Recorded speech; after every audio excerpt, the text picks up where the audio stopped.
Discuss करते हैं। चलो, पढ़ लिया क्वेश्चन आप लोगों ने? ठीक है ना? इस टाइप के क्वेश्चन हमने पहले नहीं करे हैं, तो अब इस टाइप के क्वेश्चन को कैसे करते हैं जरा ये समझ। ठीक है ना? सब लोग प्लीज, जिसने नहीं पढ़ा है पढ़ लो अब।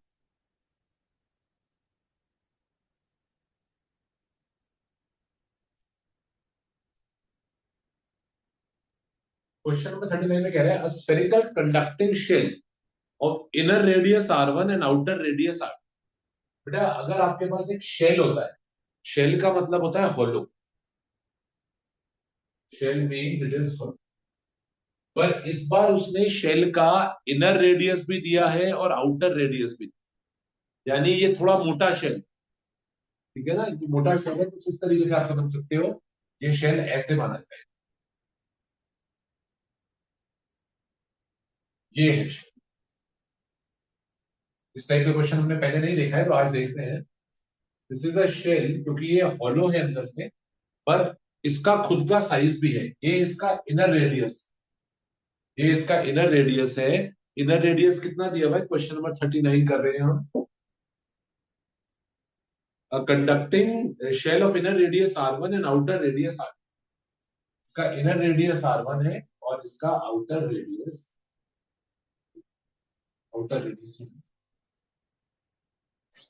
ठीक है ना? Has a total charge Q।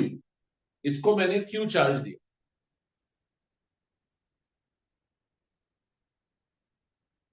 सीखना बेटा अब आपको।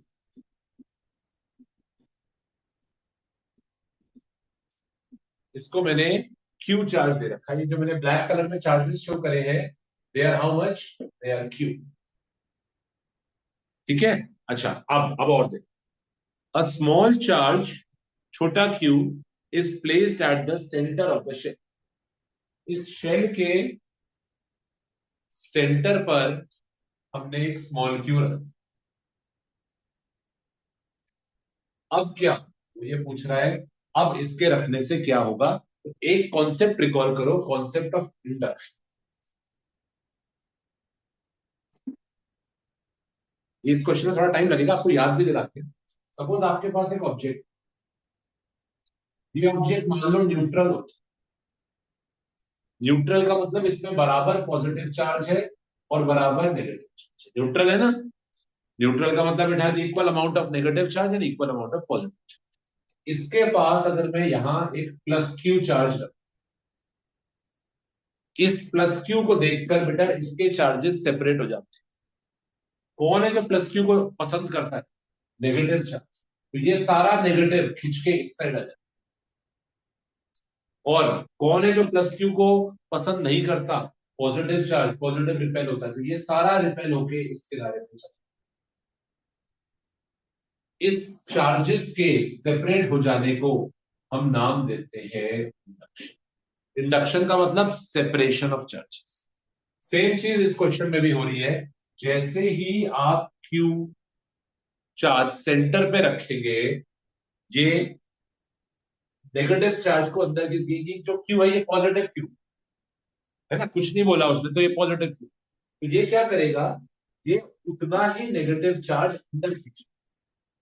कोई कहता है नेगेटिव चार्ज का मतलब इसके अंदर इलेक्ट्रॉन्स होंगे, कंडक्टर है ये, इसके अंदर इलेक्ट्रॉन्स प्रोटॉन्स होंगे। तो क्या करेगा ये प्लस क्यू जो है ये नेगेटिव चार्ज को अंदर की तरफ खींचे। जितना पॉजिटिव होता है वो उतना ही नेगेटिव चार्ज अपनी तरफ खींचे।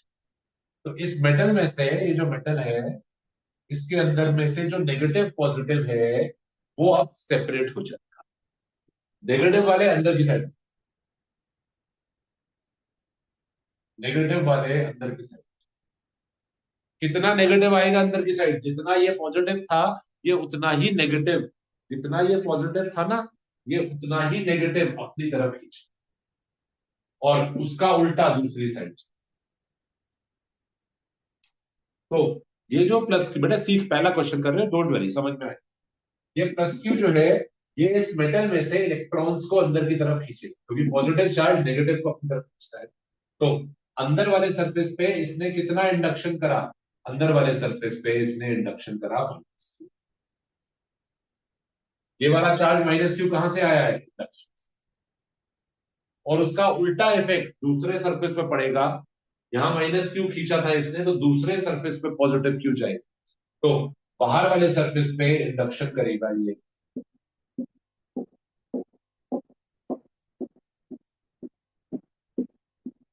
बाहर वाले सरफेस पे इंडक्शन करेगा ये plus. This is due to induction is always equal and opposite. अगर मेरा प्लस क्यू है, वो माइनस क्यू को इधर खींच रहा है, ट्रैप कर रहा है, तो पॉजिटिव वाला पॉजिटिव वाले को रिपेल कर। तो इंडक्शन में जो चार्जेस आएंगे they will always be equal and opposite. तो देखिए डिस्ट्रीब्यूशन कैसे हो।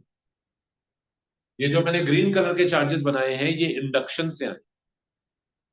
और उसके अलावा आप देख रहे हो बाहर वाले सरफेस पर प्लस क्यू पहले से था, ये तो अलग से था। दिस इज अलग से, ये इंडक्शन का पार्ट नहीं है जो ब्लैक वाला है, ये तो क्वेश्चन में अलग से दिया हुआ था। दिस इज सेपरेट, या ये मैंने दिया था अलग से, given by me.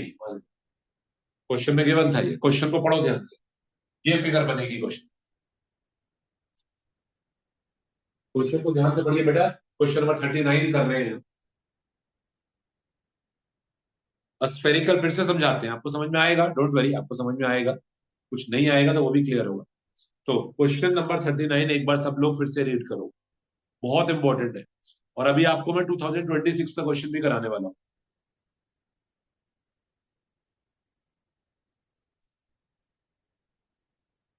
Spherical conducting shell of inner radius R1, लिखेंगे बेटा साथ साथ, inner radius R1 and outer radius R2 has a charge Q, capital Q charge पहले से था। ये चार्ज जो था ये उसके पास पहले से था।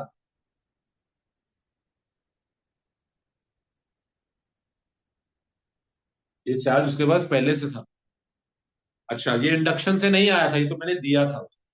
ये सारे जो चार्जेस आप देख रहे हो ब्लैक कलर में, ये मैंने उसको दिए थे। हो सकता है रब करके दिए हो या जैसे मर्जी दिए हो। ये सारे जो ब्लैक वाले आप प्लस कैपिटल क्यू चार्ज है, ये मैंने उसको दिए। अच्छा, उसके बाद मैंने क्या किया, आगे रीड करते हैं। अ स्मॉल चार्ज स्मॉल क्यू, एक चार्ज स्मॉल क्यू उसने सेंटर पे रखा, ये इंडक्शन करेगा। ये शेल के अंदर इंडक्शन, ये शेल का नेगेटिव चार्ज जितना क्यू होता है उतना ही माइनस को अपनी तरफ खींचता। ये जो क्यू था ये शेल का नेगेटिव चार्ज अंदर की तरफ खींचता। शेल में जो भी इलेक्ट्रॉन्स होते, हर ऑब्जेक्ट में इलेक्ट्रॉन प्रोटॉन तो बहुत सारे होते हैं, है ना, और ये मेटल है, कंडक्टर है, तो इसके अंदर तो इलेक्ट्रॉन इजीली मूव कर सकते हैं, तो अंदर की तरफ खींचते हैं। तो ये सारे जो आप देख रहे हैं ग्रीन कलर में, ये सारे मिलाकर कितने हैं, ये सारे मिलाकर माइनस। और ये कहां से आए हैं, ये इसके इंडक्शन की वजह से। और अगर पॉजिटिव चार्ज नेगेटिव को अपनी तरफ खींचता है तो वो पॉजिटिव को रिपेल कर, तो इसने अगर नेगेटिव अंदर की तरफ खींचा ना, तो पॉजिटिव वाले को बाहर की तरफ। ये ग्रीन कलर का जो मैं शो कर रहा हूं ये induction. Induction is always equal and opposite. Induction is always equal and opposite. अंदर की साइड कितना आया है माइनस क्यू, तो बाहर की साइड कितना आया है। अब देखिए बच्चे, अब बाहर वाले सरफेस पे टोटल चार्ज कितना, बाहर वाले सरफेस पे, आउटर सरफेस पे अगर मैं यहां पे बनाऊं, आउटर सरफेस टोटल चार्ज हो गया क्यू जो मैंने दिया था पहले से ही था ये, और इंडक्शन से प्लस क्यू जो और आता, तो आउटर सरफेस पे चार्ज हो गया क्यू। ठीक है ना, आउटर सरफेस पे चार्ज हो गया क्यू। इनर सरफेस पे, इनर सरफेस पे, इस वाले सरफेस पे, अंदर वाले सरफेस पे, और ये बाहर वाला surface, दो सरफेसेस है ना। ये आपका ऐसा है, कुछ ऐसे मान लो,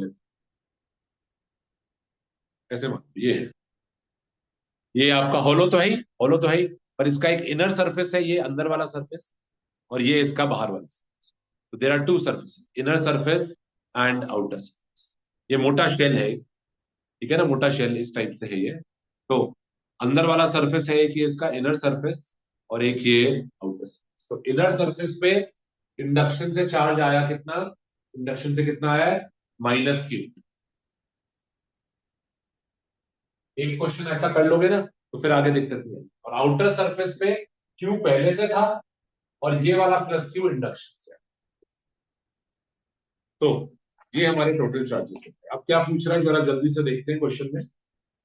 what is the surface charge density on the inner and the outer. अब मुझे लग रहा है आप कर पाए होगे। Surface charge density, surface charge density क्या होती है? Charge upon area. तो आउटर सरफेस पे क्या होगी? चार्ज कितना है? Q plus Q. और आउटर सरफेस का एरिया कितना है? रेडियस R2 है, तो एरिया होगा 4 पाई R2 प्लस।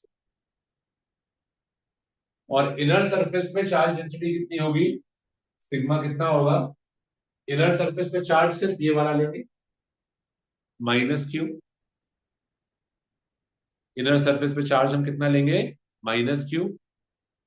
ठीक है ना? और एरिया कितना होगा इनर सरफेस का, उसका ध्यान दो आप। इनर सरफेस पे चार्ज है -Q और एरिया होगा 4 पाई R1। तो देखिए आउटर सरफेस पे चार्ज डेंसिटी हो जाएगी Q+Q/4 पाई R2 स्क्वायर। और इनर सरफेस पे, ठीक है ना? पहले पहले का जरूर थोड़ा मुश्किल लग रहा हो, अब ठीक है, पर एक बार इसको रिवाइज। और क्या पूछ रहे हैं?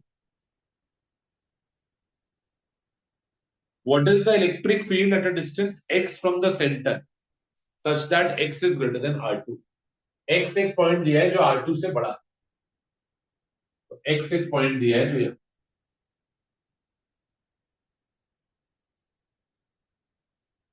ये एक पॉइंट है जिसका डिस्टेंस x। इस पॉइंट पे ये इलेक्ट्रिक फील्ड पूछ रहा। बेटा प्लीज, इंपॉर्टेंट होती है न्यूमेरिकल क्लास, फिजिक्स में नहीं कर पाओगे, फिजिक्स पेपर उतना आसान नहीं हो। x डिस्टेंस दूर सेंटर से, x डिस्टेंस दूर इलेक्ट्रिक फील्ड क्या अप्रोच रहेगी? क्वेश्चन सोचो, क्या अप्रोच? गॉस थ्योरम से कर लो, इस पॉइंट से पास करता हुआ एक गॉसियन सरफेस बना दो।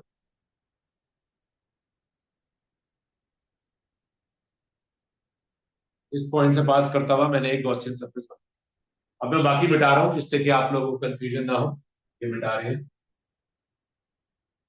देखिए हिंट से हिंट दे रहे हैं, आप लोग कर पाते हो या नहीं कर पाते हो।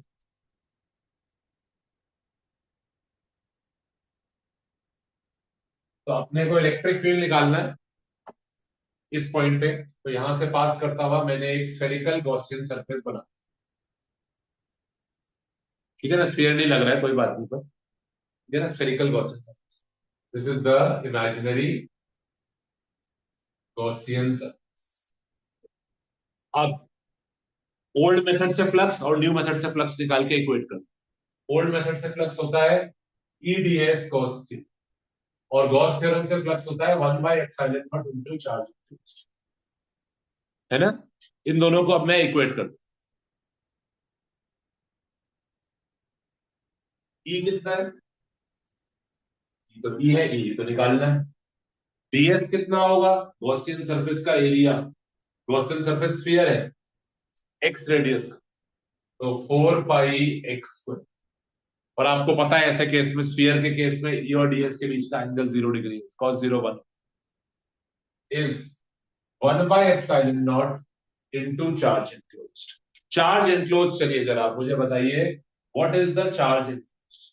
ये जो मैंने गॉसियन सरफेस बनाया है, इसके अंदर टोटल मिला के सारा चार्ज, क्या आप बता सकते हो? कोई भी बच्चा बता सकता है टोटल चार्ज मिला के सब कुछ, सारे चार्जेस जो भी हैं ऐड करिए बेटा,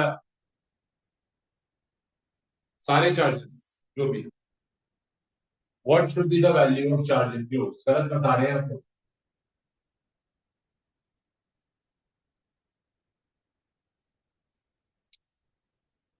सारे चार्जेस ऐड करो बेटा, आउटर सरफेस का भी, इनर सरफेस का भी, और ये भी तो ऐड होगा। ये ऐड नहीं होगा? ये अंदर नहीं है? ये अंदर नहीं है? ये अंदर नहीं है क्या? अंदर कौन कौन है? ध्यान से देखो, ये आपका शेल है। ध्यान से देखो बेटा, आप लोग रिप्लाई गलत कर रहे हो। कौन कौन अंदर है? ये वाला सरफेस, ये वाला सरफेस, और ये भी तो रखा है अंदर, सरफेस पे नहीं है पर अंदर तो रखा है। तो चेक करते हैं, चलिए आउटर सरफेस पे चार्ज कितना था, प्लस क्यू तो पहले से दिया था और प्लस क्यू इंडक्शन से आ गया था। तो आउटर सरफेस का चार्ज है Q plus Q. Inner surface का चार्ज कितना है, इनर सरफेस का चार्ज माइनस क्यू है। और अंदर कितना रखा है, ये क्यू रखा है। तो टोटल चार्ज बताओ कितना हुआ, टोटल चार्ज एनक्लोज मेरे को यहां लिखना पड़ेगा, चार्ज आउटर सरफेस का Q plus Q, inner surface का माइनस क्यू, और अंदर जो रखा हुआ है यहाँ, ये सरफेस पे नहीं है, अंदर तो रखा है प्लस। तो देखिए टोटल चार्ज एनक्लोज हो गया क्यू प्लस क्यू। तो यहाँ पे मैं लिखूंगा total charge enclose is Q.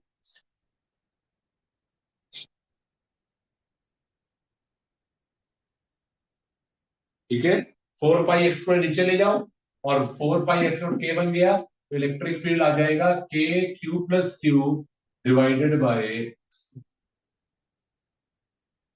ये हमारा इसका आंसर होगा। अगर आपको डाउट होंगे तो डाउट आप अलग से भी पूछ सकते हैं, पर एटलीस्ट समझ तो लीजिए करने कैसे हैं क्वेश्चन। पेपर में इतने स्ट्रेट फॉरवर्ड क्वेश्चन नहीं आने वाले, ठीक है ना, तो ये सब आपको पता होना चाहिए कैसे नहीं। चलो इससे मिलता जुलता एक और क्वेश्चन अपनी तरफ से करा, ये तो था ही, एक मिलता जुलता। ठीक है बेटा, चलो इसका इसको नोट कर लो जल्दी से, या क्लास में कराऊंगा इससे मिलता जुलता, अभी हम आगे बढ़ते, क्लास में करेंगे इससे मिलता जुलता क्वेश्चन, अभी आगे नेक्स्ट पेज पे।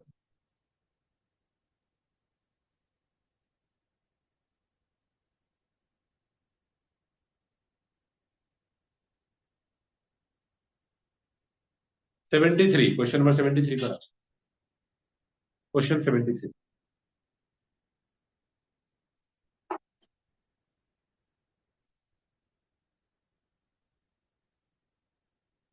क्वेश्चन 73 करो।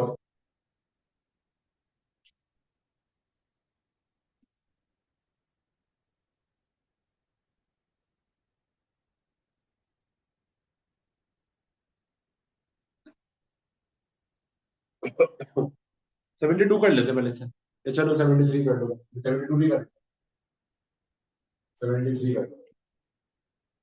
चैप्टर 1 की प्रैक्टिस असाइनमेंट का पेज 27 पे,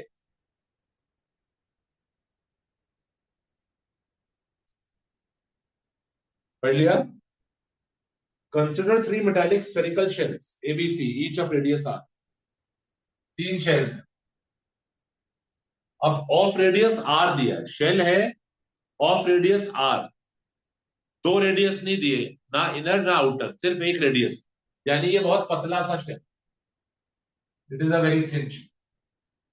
अगर वो बोलता ना इनर रेडियस आउटर रेडियस तो फिर अलग अलग, ये बहुत पतला सा शेल, बस इसमें इनर रेडियस आउटर रेडियस कुछ नहीं है, यही है,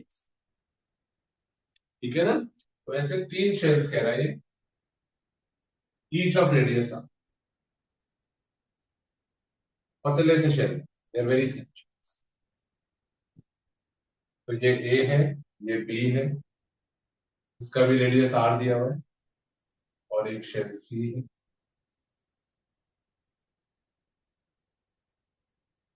इसका भी radius. Each shell is having a concentric metal ball of radius r/10। इनके अंदर एक बॉल रखी, इनके अंदर एक बॉल रखी, ये बाहर वाला जो है ये शेल है, ये अंदर एक बॉल।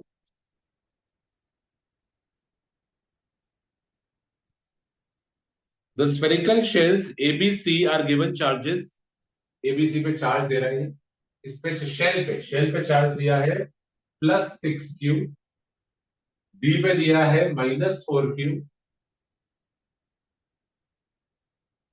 और इस पे दिया है 14।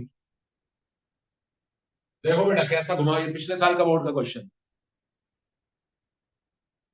The inner metal balls are also given charges, इसकी इनर मेटल बॉल पे चार्ज है -2Q, इसकी इनर बॉल पे है +8Q, और इस पे है, इसकी बॉल पे -10। शेल पे भी चार्ज है और उसके अंदर वाली बॉल पे भी। शेल को भी चार्ज करा गया है और उसके अंदर वाली बॉल को भी चार्ज।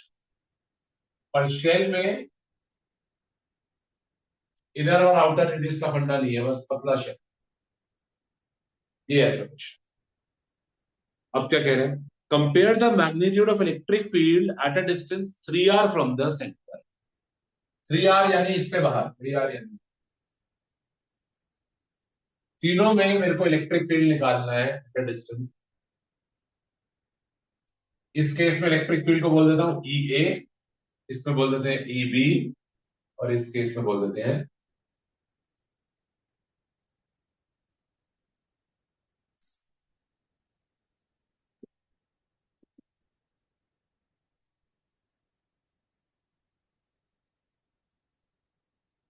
चलो क्वेश्चन समझाया मैंने आपको। क्वेश्चन करने का तरीका क्या है? Gauss theorem. क्वेश्चन करने का तरीका एक ही है, बस गॉस थ्योरम। यहाँ पर आप क्या करिए, जैसे इस वाले केस में करना है, इस पॉइंट से पास होता हुआ गॉसियन। ठीक है ना, इस पॉइंट से पास होता हुआ गॉसियन सरफेस हो। अब जैसे ही आपने गॉसियन सरफेस बना लिया बेटा, ध्यान दो, गॉस थ्योरम लगाओगे। EDS cos theta is equal to 1 by epsilon naught into charge. हमें पता है E निकालना है, होता है DS कितना होगा? ये 3r रेडियस है ना इसका, तो DS हमारा गॉसियन सरफेस का एरिया होता है, गॉसियन। तो गॉसियन सरफेस का अभी के लिए 3r है ना, दे रखा है उसको, तो एरिया क्या होगा? 4 पाई 3r का। और स्फीयर के केस में, शेल के केस में cos 0 होता है, is 1 by epsilon naught into. कोई बच्चा बता सकता है चार्ज इनक्लोज्ड कितना है?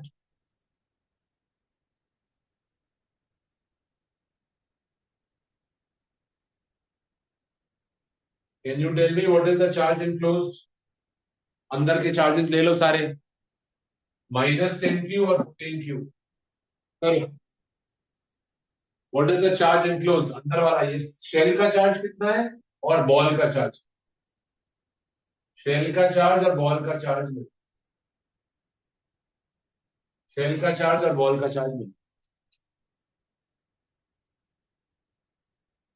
Charge enclosed 14q - 10q। 14q - 10, charge enclose में जब भी आप चार्ज एनक्लोज निकालोगे, you will include the sign also. Charge enclose में 14q - 10q कितना देगा?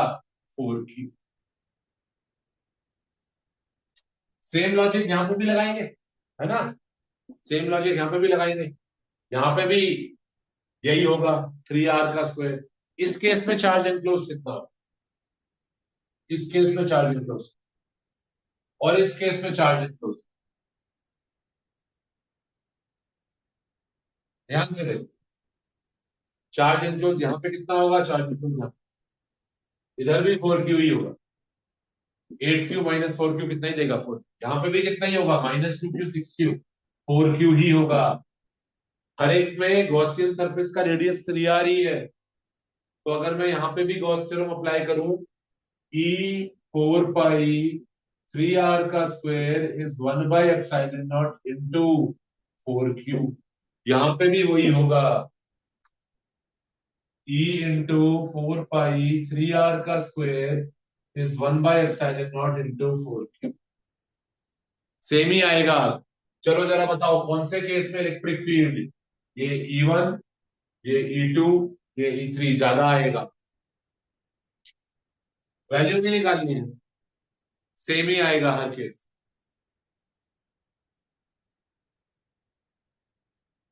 टाइम वेस्ट नहीं करेंगे आगे। चलिए एमसीक्यू पर आ जाइए, अगले पेज पर आ जाओ। क्वेश्चन 32 का क्वेश्चन 2, सॉरी पेज 32 का question 2, page 32, MCQs, question number 2 and question number 20। Question 2 और क्वेश्चन 2।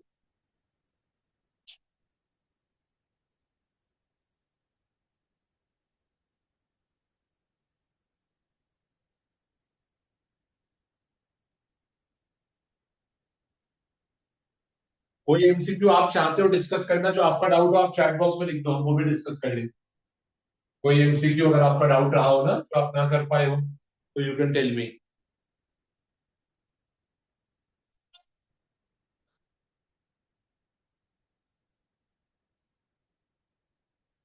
एमसीक्यू का क्वेश्चन नंबर 2।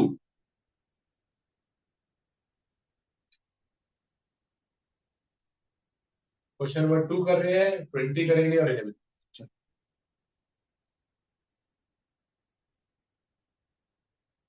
चलो बेटा, number 2, question number 2। A charge Q is divided into two parts. ये भी बहुत इंपॉर्टेंट है, इसको याद करेंगे, ट्रिक है ये। What is the value of small Q for maximum force between. देखिए बेटा, अभी प्लीज सुन लो। वो कह रहा है एक चार्ज क्यू को मैं दो हिस्सों में डिवाइड कर रहा हूं, ठीक है ना। दो पार्ट्स, इसको मैंने डिवाइड कर दिया दो हिस्सों में, बराबर बराबर नहीं। एक है छोटा क्यू और बाकी कितना बचा, इसमें से छोटा क्यू कर दिया अलग, तो बाकी बचा क्यू माइनस। ठीक है ना, इसको मैंने दो हिस्सों में बांट। जैसे अगर आपके पास एक नंबर है 10, इसमें से आप x ले लोगे तो बचेगा कितना, 10 - 6 बचेगा। तो कैपिटल क्यू में से आपने क्यू अलग करके निकाल लिया, तो बचा कितना, क्यू माइनस। ठीक है ना, it is divided into two parts. अब इन दोनों के बीच में वो चाहता है मैक्सिमम फोर्स लगे, मैक्सिमम इलेक्ट्रोस्टैटिक फोर्स लगे। बेटा इंपॉर्टेंट चीजें बतानी है, अभी प्लीज ध्यान से सुनते रहे। इनके बीच में जो फोर्स लगेगा वो कितना होगा, के Q1 Q2 अब वो चाहता है ये फोर्स मैक्सिमम। ये हम लिख लेते हैं, ये ट्रिक हम याद कर लेते हैं, ये ट्रिक हम याद कर लेते हैं। देखो, force is maximum if small Q is Q by. इसको आप मैथमेटिक्स से प्रूव कर सकते हो, हम प्रूव नहीं करने में जाएंगे। इसको आप मैथ्स में मैक्सिमा मिनिमा का कॉन्सेप्ट होता है, डिफरेंशिएशन करके आप किसी चीज का मैक्सिमा निकालते हो, तो वो उस तरीके से कॉन्सेप्ट ऑफ मैक्सिमा मिनिमम से करते हैं। पर अभी उस पर नहीं जाएंगे। जब ये स्मॉल क्यू कितना होगा, इसका आधा होगा, यानी किस तरीके से ब्रेक हो, आधा, Q/2, और ये भी कितना बचा, तब इनके बीच में जो फोर्स होगा वो मैक्सिमम। जैसे अगर मेरे पास 10 कूलम का चार्ज है तो मैं इसको अलग अलग तरीके से ब्रेक कर सकता था। मैं ब्रेक कर सकता था 9 कूलम 1, या 8 कूलम 2 कूलम, या 7 कूलम 3 कूलम, 6 कूलम 4 कूलम, या 5 कूलम 5 कूलम, ऐसे अलग अलग तरीके से ब्रेक कर सकता हूँ ना। कौन से केस में इन दोनों टुकड़ों के बीच में जो फोर्स होगा मैक्सिमम होगा, वो तब होगा जब ये दोनों आगे आए। तब इनके बीच में जो फोर्स ऑफ रिपल्शन होगा वो मैक्सिमम। तो किस वैल्यू ऑफ क्यू के लिए रिपल्शन मैक्सिमम होगा, फोर्स इज मैक्सिमम इफ छोटा क्यू इज इक्वल टू।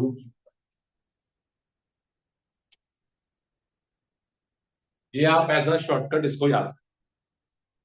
कई बार वो आपसे पूछता है छोटे क्यू की वैल्यू, कई बार वो आपसे ये भी पूछेगा, रेशो पूछ लेगा, small Q by capital Q कितना होगा, small Q by capital Q कितना होगा, 1/2। या कई बार वो capital Q by small Q पूछ लेगा, तो वो 2:1। तो ये एज अ रिजल्ट याद कर लो, for maximum repulsion force maximum होगा उसके।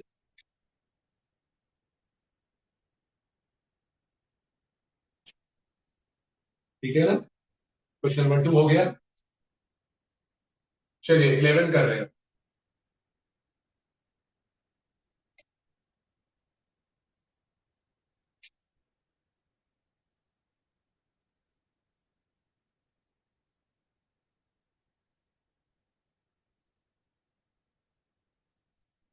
क्वेश्चन 11,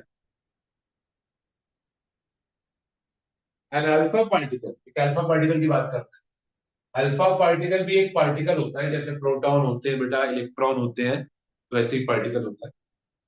इसका मास भी दे रखा है, लेट अस से मास इसका m0 है, चार्ज इसका q, डेटा दे रखा है। ये दोनों गिवन है, मैं डेटा भी नहीं पुट कर, ये दोनों गिवन है। ठीक है ना, ये दोनों गिवन है। इसको एक इलेक्ट्रिक फील्ड में डाला है, इसको एक इलेक्ट्रिक फील्ड में डाल,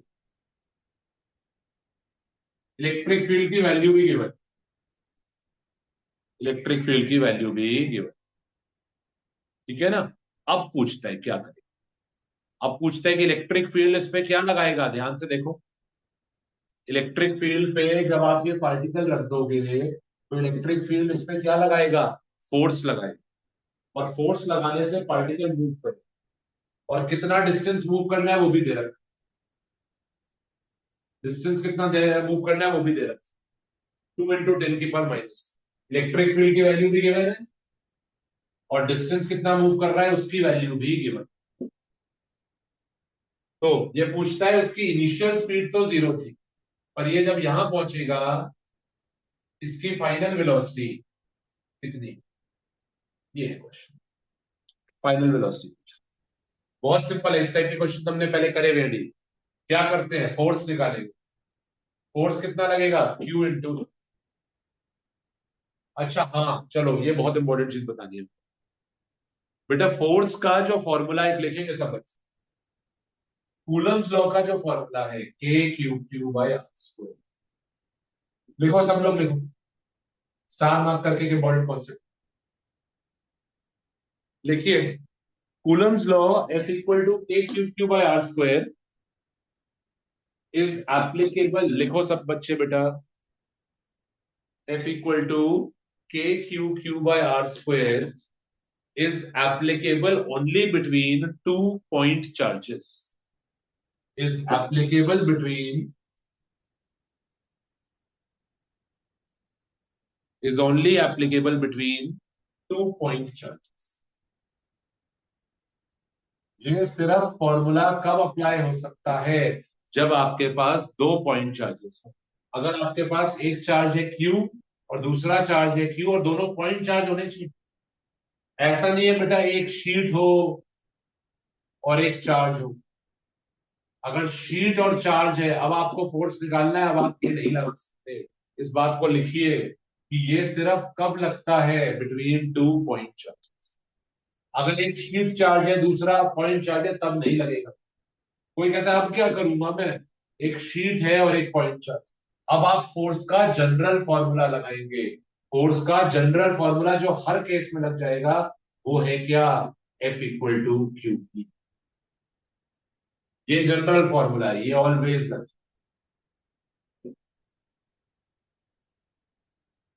जैसे कि सपोज करिए एक शीट है और एक पॉइंट चार्ज, तो अब आप ये नहीं लगा सकते, अब आप ये लगा, क्यू, क्यू है और ई कितना होगा, शीट का ई कितना होगा, शीट का इलेक्ट्रिक फील्ड हमने पढ़ा हुआ है σ/2 तो फोर्स का फॉर्मूला आ जाएगा Q σ/2।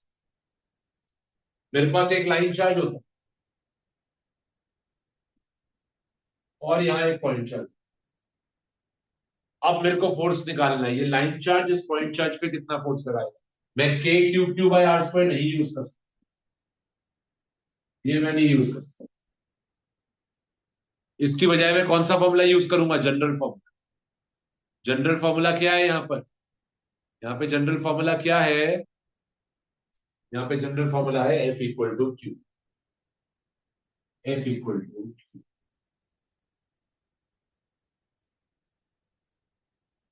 और इलेक्ट्रिक फील्ड लाइन चार्ज का, लाइन चार्ज का इलेक्ट्रिक फील्ड क्या डलेगा, 2K λ/, 2K λ,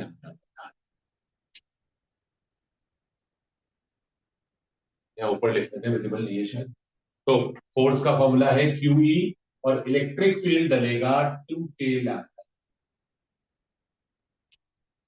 शीट होता तो इलेक्ट्रिक फील्ड σ/2 डलता, तो ये नहीं लगेगा, ये सिर्फ पॉइंट चार्जेस के लिए।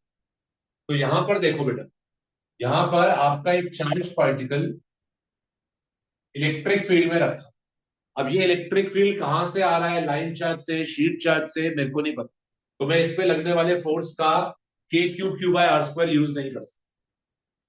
K∗Q/r² सिर्फ पॉइंट चार्जेस से, जनरल फॉर्मूला जो होगा वो क्या होगा, Q। तो पार्टिकल पे फोर्स कितना लगेगा, क्यू ई, इसको मैं बराबर करूंगा एम ए, एक्सेलरेशन आ जाएगी क्यू ई बाई एम, जिसमें क्यू भी दे रखा है, एम भी दे रखा है, ई भी दे रखा है, एक्सेलरेशन आ जाएगी। अब फाइनल वेलोसिटी निकालने के लिए मैं फॉर्मूला लगाऊंगा v square minus u square is, तो v square minus 0 is equal to 2 Q E by M, तो v आ जाएगा under root of 2 Q E S by, ये इसकी अल्फा पार्टिकल की फाइनल वेलोसिटी निकल। This is question number 11 which we are doing of MCQs. आपको data दे रखा है क्यू एम ई एस, सब दे रखे हैं क्यू एम ई एस, तो आप डाल दीजिए, आंसर निकल आएगा, ट्राई करिएगा।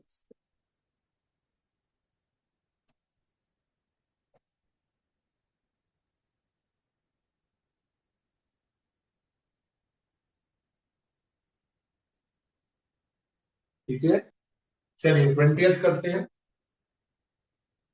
अब हम 20th कर रहे हैं, यहाँ ऊपर लिख लिया मैंने, थोड़े से 3-4 क्वेश्चन हम डिस्कस करेंगे, बस खत्म फिर आज का।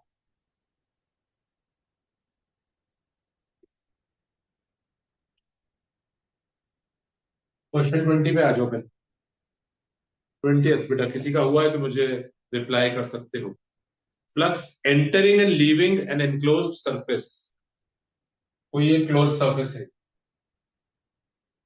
फ्लक्स एंटर कितना कर रहा है, फाइव 1, फाइव 1 फ्लक्स अंदर आ रहा है,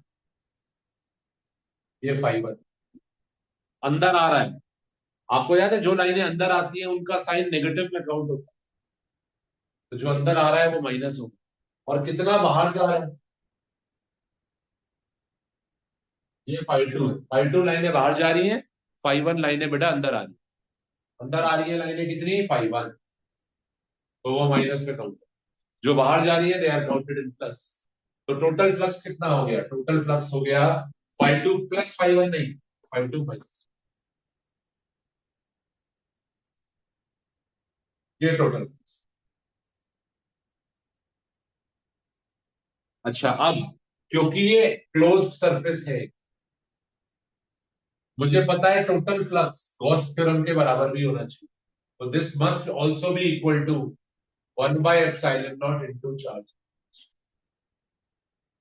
क्योंकि गॉस थ्योरम क्या कहती है कि total flux should also be equal to 1 by epsilon into charge enclosed. तो मैंने पहले फ्लक्स निकाल लिया, फाइव 2 प्लस फाइव 1 नहीं करूंगा, फाइव 2 माइनस 2, और उसको गॉस थ्योरम से इक्वल, गॉस थ्योरम यही कहती है ना टोटल फ्लक्स इसके बराबर होगा, इक्वल टू यहां से चार्ज इनक्लोज्ड कराए, इसको पढ़ लीजिए, चार्ज इनक्लोज्ड कितना आएगा, epsilon not into five 2 minus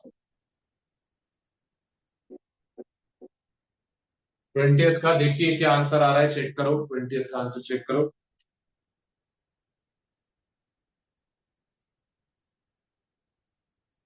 कर लो तो बच्चे 20th का चेक।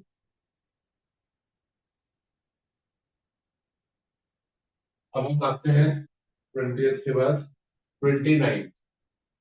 चलिए बेटे 2-3 क्वेश्चन करके इस पीरियड से पूरा 29।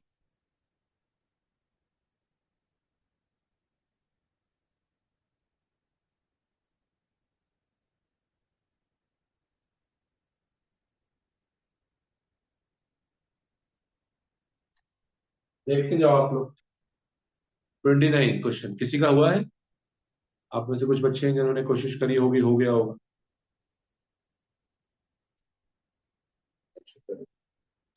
तीन चार्जेस हैं, बना लेते हैं। यहाँ पर है माइनस क्यू, ये माइनस, ये Q2 है, और यहाँ पे थीटा एंगल पे माइनस Q3, माइनस, ये डिस्टेंस A है, ये डिस्टेंस B है। क्या निकालना है, x component of force on minus Q, F x यानी फोर्स का एक्स कॉम्पोनेंट और माइनस, इसके ऊपर लगने वाला जो फोर्स है उसका एक्स कॉम्पोनेंट निकाल। बहुत आसान, तुम लोग घबरा रहे हो उससे नहीं कर रहे, पर वैसे बहुत आसान। क्या होगा? इसके ऊपर जो फोर्सेस लग रहे हैं, एक तो ये लगा रहा है, ये इसको क्या कर रहा होगा, Q2 इसको क्या कर रहा होगा, अट्रैक्ट कर रहा होगा। तो Q2 इस पे अपनी तरफ कितना लगा रहा होगा, पॉइंट चार्जेस है बेटा, पॉइंट चार्जेस है, कूलम्स लॉ का फॉर्मूला लग जाएगा। तो ये फोर्स जो लगा रहा होगा, ये कितना लगा रहा, के Q1 Q2, या Q2 Q1 कुछ भी लिख लो, पर माइनस नहीं आएगा, वेक्टर है ना फोर्स, तो फोर्स में माइनस नहीं है। के पहला फोर्स वो होता है जो लगा रहा है Q2, दूसरा जिसके ऊपर लगा Q2 Q1 बाय, और ये तो पूरा का पूरा एक्स के लॉग ही होगा, मैं इसको एक्स बोल, ये पूरा पूरा एक्स।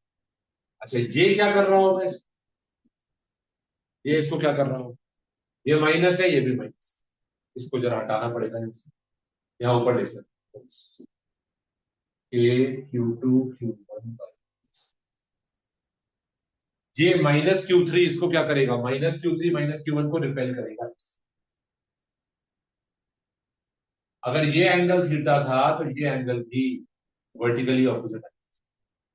ये कितना आएगा फोर्स, के Q3 Q1, के Q3 Q1 बाय एस। ये देखो बहुत इंपॉर्टेंट क्वेश्चन है बेटा ये,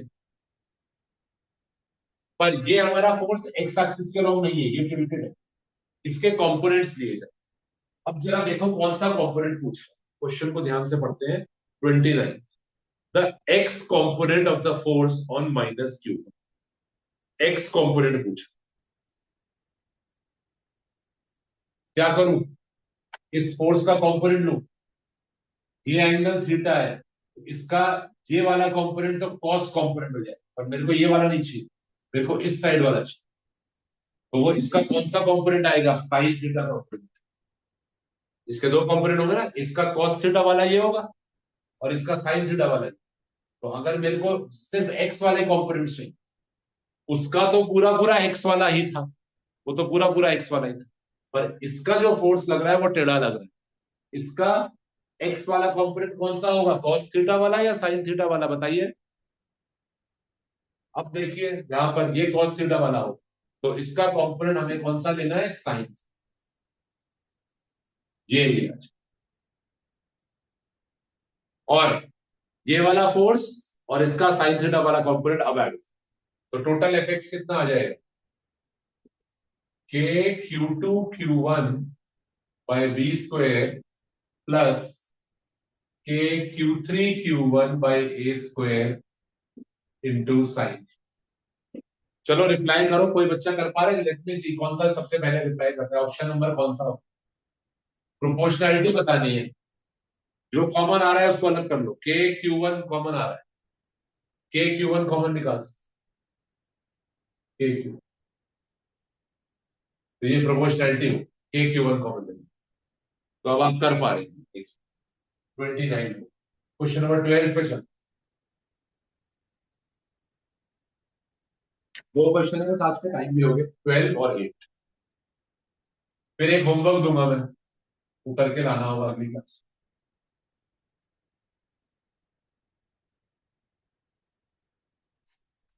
question number 12, a hollow cylinder has a charge q coulomb within it, phi is the electric flux in the unit of voltmeter। Flux का ना एक और यूनिट होता है, हमने पढ़ा था न्यूटन मीटर स्क्वायर पर कूलम, इसका एक और यूनिट होता है, अभी उसकी चिंता मत करो, वोल्ट मीटर, ये इसका यूनिट होता है, अभी उससे यूनिट की चिंता मत करो, अपने को वैल्यू से मत। If phi is the flux associated with the curved surface, the flux linked with the plane surface A,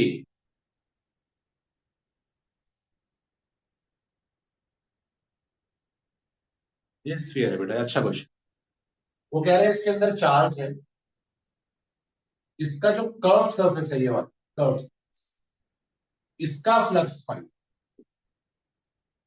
तो वो आपसे इस वाले सरफेस ए का फ्लक्स, और ये सी, तो मैं ऐसा करता हूं, मान लेता हूं ए का फ्लक्स जो है वो फाइव डैश। अब आप देख रहे हैं ए का फ्लक्स अगर फाइव डैश है, तो सी का फ्लक्स भी तो फाइव डैश ही होगा, क्योंकि ए सरफेस और C surface are exactly similar. Curved वाले का जो फ्लक्स है, गोल वाले का, वो उसने दे रखा है फाइव, दिस इज गिवन। और ए का पूछ रहा है, तो ए के फ्लक्स को मान लो फाइव डैश, तो सी का फ्लक्स भी कितना हो गया, तो टोटल फ्लक्स कितना आ गया, कर्व सरफेस का फाइव, इसका फाइव डैश, और इसका भी, तो टोटल फ्लक्स आ गया फाइव प्लस टू फाइव। देखो ऐसे क्वेश्चन आने वाले बेटा पेपर में, physics paper will not be easy. अच्छा अब टोटल फ्लक्स मुझे पता है गॉस थ्योरम से, total flux one by epsilon not into charge enclose के बराबर। तो टोटल फ्लक्स को मैं बराबर कर देता हूं one by epsilon not into charge, charge enclose उसने क्यू दे रखा, तो टोटल फ्लक्स को मैंने बराबर कर दिया Q by epsilon, charge enclose is equal to five plus two, यहां से फाइव डैश, यहां से फाइव डैश निकल आएगा, इसको जाने दो। Q by epsilon not minus five is equal to two five, तो फाइव डैश कितना आ जाएगा, यहां से करिए जरा A B C D. What is the flux of the surface A, करो जरा बताओ क्या आ रहा है आपसे, जल्दी करो एबीसीडी बेटा, 5 मिनट है फिर लॉग ऑफ करना, पहले नहीं। ठीक है हो गया। Question number 8 last.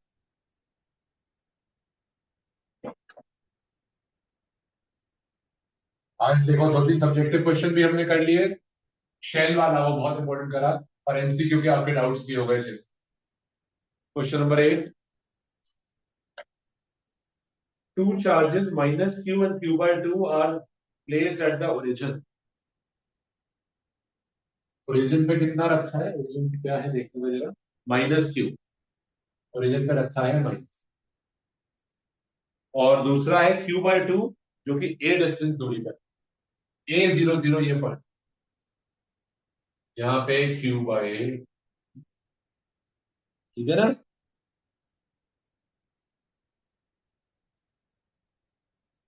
अब क्या कह रहे हैं, point where the electric field vanishes, वो आपसे पूछ रहा है पॉइंट बताओ जहां इलेक्ट्रिक फील्ड जीरो, यानी वो आपसे क्या पूछ रहा है, नल पॉइंट।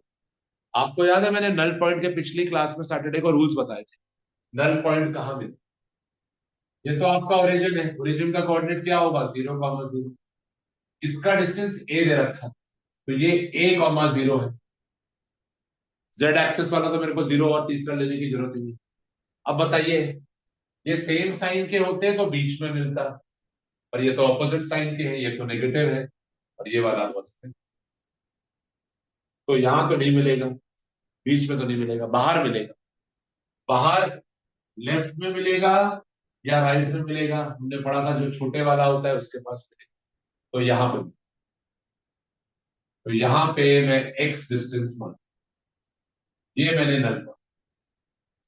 गलत जगह मान लोगे क्वेश्चन सॉल्व होगा ही, बीच में मान लोगे खत्म हो जाएगा, इधर मान लोगे खत्म हो जाएगा। एन पर दोनों इलेक्ट्रिक फील्ड एक दूसरे को कैंसिल करते हैं, एन पॉइंट इस साइड क्यों है, क्योंकि दोनों ऑपोजिट साइड है, ऑपोजिट साइड वाले में पिछली बार समझाया था बाहर, और जो छोटे वाला है उसके बाहर, और यहां पर दोनों का इलेक्ट्रिक फील्ड क्या कर रहा है, कैंसिल कर। देखो टेस्ट चार्ज रख के देखो, बी इसको क्या करेगा, बी पॉजिटिव है, ये इसको रिपेल, और ए जो है नेगेटिव है, ये इसको क्या करेगा, दोनों का इलेक्ट्रिक फील्ड निकालो, बी का इलेक्ट्रिक फील्ड कितना होगा, electric field at N due to B, और बराबर होगा electric field at N due to B, दोनों इक्वल होंगे तभी तो कटेंगे, है ना। बी वाला क्या कर रहा है, repel, electric field at N due to B, क्योंकि पॉजिटिव है, टेस्ट चार्ज को रिपेल, और इसको डालो, ये नेगेटिव है, ये उसको अट्रैक्ट कर रहा है, तो एन पे ए का इफेक्ट अट्रैक्टिव है, दोनों को कटवा लीजिए, इक्वल हो गए, ये एन ए कितना होगा और ये एन बी कितना होगा, पहले चलो एन बी निकाल लेते हैं, के Q by two upon x square.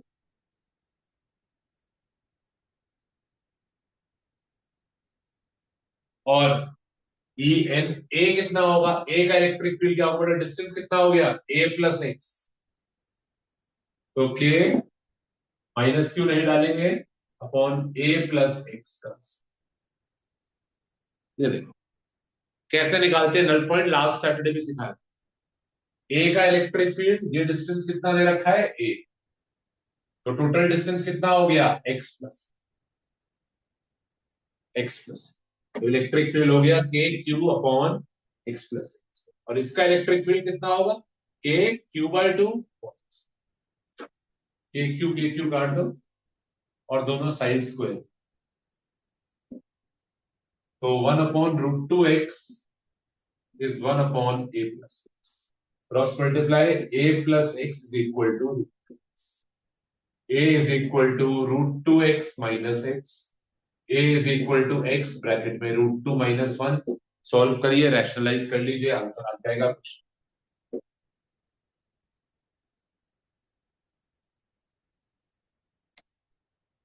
चलो होमवर्क क्वेश्चन लिखो, टाइम हो गया हमारा आज का बेटा, जल्दी से होमवर्क क्वेश्चन लिख लीजिए, फिर आप लोग लीव कर सकते हैं। And it is very good कि आप में से मेजोरिटी लोग अटेंड करते हैं Saturday class. These numerical sessions are very important, paper वरना फिजिक्स का आप नहीं कर पाओ। फिजिक्स में मेजोरिटी थ्योरी नहीं आएगा, मेजोरिटी न्यूमेरिकल्स है। क्या आंसर हमारा इसका हो गया, रैशनलाइज करना पड़ेगा आपको, जो आंसर यहां से आएगा उसको आपको रैशनलाइज करना।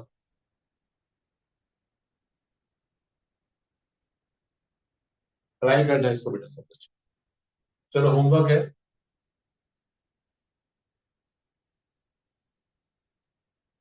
लिखो। Two small identical dipoles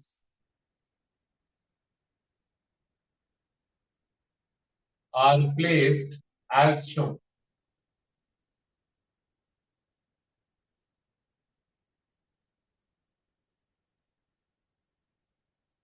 Two small identical dipoles are placed as shown. ये एक डायपोल है बेटा, दूसरा डायपोल, एक डायपोल है पी आई कैप और दूसरा डायपोल है पी जे कैप। ये दो डायपोल। क्वेश्चन है, find the net electric field eight point r, 0. Find the net electric field at point r, 0. कोई पॉइंट है यहाँ पर r, 0, इस पॉइंट पे इलेक्ट्रिक फील्ड आपको दिखा। दो डायपोल्स रखे, दो डायपोल्स ऐसे रखे, एक डायपोल ऐसे रखा है, एक डायपोल ऐसे रखा है, दो डायपोल्स रखे हैं, इस पॉइंट पर आपको नेट इलेक्ट्रिक फील्ड लिखा। ठीक है ना, तो this is your homework question, इसको करके मिलेंगे नेक्स्ट क्लास में।